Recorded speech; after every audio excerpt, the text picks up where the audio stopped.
செலவே வந்து 200 ரூபாய்க்குள்ள இருக்குது. ஆனால் 1 கிலோ வந்து 2000 ரூபாய்க்கு வந்து விற்கிறாங்க. பன்னாட்டு நிறுவனங்களுக்கு ஏற்படக்கூடிய அது இதெல்லாம் பார்க்கும்போது நம்ம 2000க்கு மேலே விற்கிறாங்க.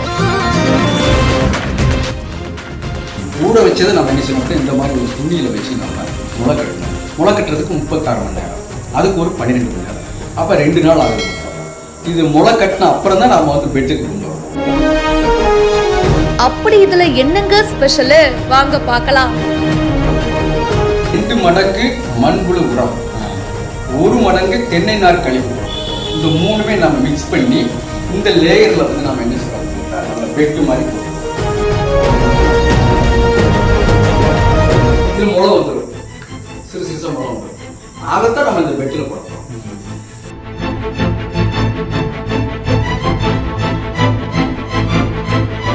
இது வந்து நம்ம வீடுகளில் மிக மிக எளிமையான முறையில் வளர்த்து விடலாம். இதனுடைய மூலப்பொருட்கள் எல்லாமே நம்ம வீட்டில் தான் இருக்குது. உதாரணமாக கோதுமை புல்லிலிருந்து நம்ம எடுத்து சாறு எடுத்து நம்ம அறுவதற்கு கோதுமை வீடுகளில் இருக்கிறது. அதே மாதிரி வெந்தயம், அப்புறம் கடுகு, இது மாதிரி கொத்தமல்லி, நிலக்கடலை, இதெல்லாம் நம்ம பயன்படுத்தி சின்ன சின்ன கீரைகளை நம்ம வளர்த்து அந்த கீரைகளை வந்து நம்ம உணவுக்கு பயன்படுத்தும் போது தேவையான ஊட்டச்சத்துக்களை வந்து நாம் பெறுகிறோம். காய்கறிகள், கீரை வகைகள், எண்ணெய் வித்துகள், பயிறு வகைகள், சிறுதானியங்கள், இதோட விதைகளை பிளாஸ்டிக் ட்ரேக்கல்ல பிரத்யேக முறையில விதைப்பு செய்து துளிர் நிலையில அறுவடை செஞ்சு அதை உணவா எடுத்துக்கிறது இப்போ உலகம் முழுக்க பாத்தீங்கன்னா பரவிட்டு வருது. இந்த முறையில உற்பத்தி செய்யப்படும் உணவுப் பொருட்கள் மைக்ரோ கிரீன்ஸ் அப்படின்னு சொல்லப்படுது. இதுல ஏராளமான நுண் சத்துகள் நிறைந்திருப்பதா ஆய்வுகள் தெரிவிக்குது. இதோட விலை கொஞ்சம் அதிகம் தாங்க, ஆனா இப்போ இது சாப்பிடுறவங்களுடைய எண்ணிக்கையும் ஜாஸ்தி ஆயிட்டு இருக்கு.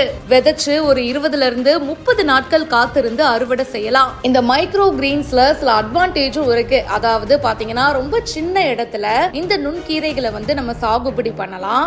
அதாவது குறைஞ்ச நாட்கள்ல நமக்கு என்ன தேவையோ அதை நம்மளே வந்து விளைவிச்சுக்கலாம். அப்படி இல்லைன்னா அதிக அளவுல கூட நம்மளால உற்பத்தி செய்ய முடியும், அதை விற்பனையும் செய்ய முடியும். அவ்வளவு ஏன், முளைக்கட்டிய தானியங்கள் இருக்கு இல்லையா, அதை விட இதுல அதிக அளவு ஊட்டச்சத்து இருக்கு அப்படின்னு சொல்றாங்க. இந்த மைக்ரோ கிரீன் சந்தையில பாத்தீங்கன்னா ஆன்லைன்ல 1 கிலோ 2000 ரூபாய் வரைக்கும் விற்பனை செய்யப்படுறதா கூறப்படுது. அது மட்டும் இல்லாம வெறும் 200 ரூபாய்க்கு நம்மளோட வீட்டுல இருக்கக்கூடிய பொருட்களை வச்சு இந்த மைக்ரோ கிரீன்ஸ சூப்பரா பண்ணி அசத்தி இருக்காரு தூத்துக்குடி மாவட்டம் கோவில்பட்டியை சேர்ந்த ஓய்வு பெற்ற வேளாண் துறை பள்ளி ஆசிரியர் சுரேஷ்குமார். இந்த மைக்ரோ கிரீன்ஸ் பத்தி உங்களுடைய கருத்து என்ன, கமெண்ட் பாக்ஸ்ல மறக்காம சொல்லுங்க. மேலும் பல இன்ட்ரெஸ்டிங்கான விஷயங்களுக்கு இப்பவே ஃபாலோ பண்ணுங்க.